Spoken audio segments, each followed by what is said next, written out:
রেখে যাচ্ছি, আমার শান্তি তোমাদের দান করছি। আমাদের পাপের প্রতি নয়, বরং তোমার মণ্ডলের বিশ্বাসের প্রতি দৃষ্টিপাত করো।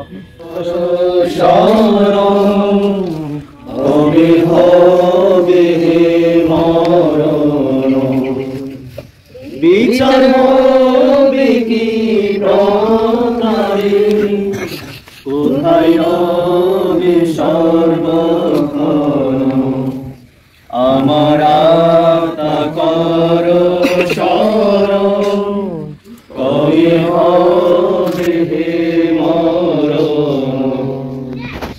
আমি যদি স্বর্গে যাই, চিরকাল সুখে রই।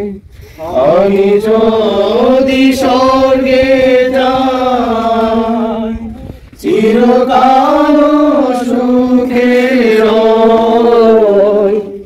নরকে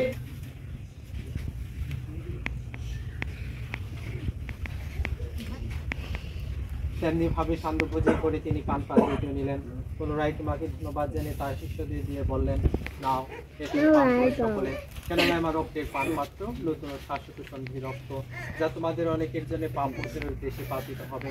আমার শরণার্থী তোমরা এমনি স্নান করো।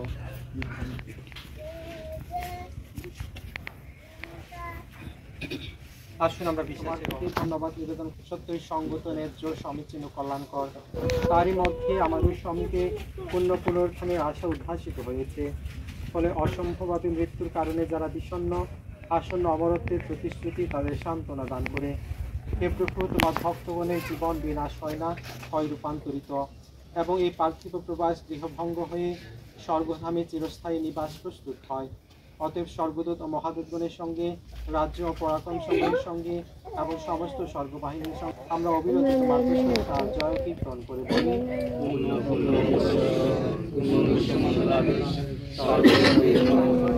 আন্তিমণি রচিরের আত্মার প্রতি তাদের পাও। এই সংসার হইতে তুমি আজ যাকে আহ্বান করে নিয়েছ, তাকে শয়তানের হস্ত থেকে রক্ষা করুন। তোমার সম্মুখ হইতে তাকে অনন্তকাল দূরে অবস্থান করিতে দিও না।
এই প্রার্থনা করি প্রভু যীশু খ্রিস্টের নামে, আমেন।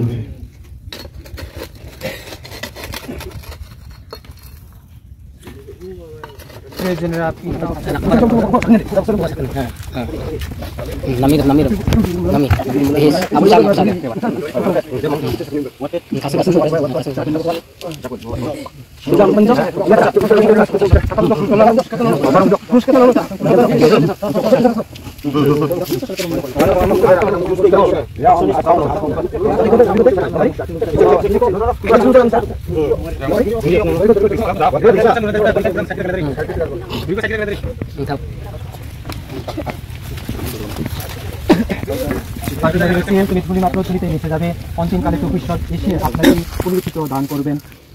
পিতা, পুত্র ও পবিত্র আত্মার নামে, আমেন।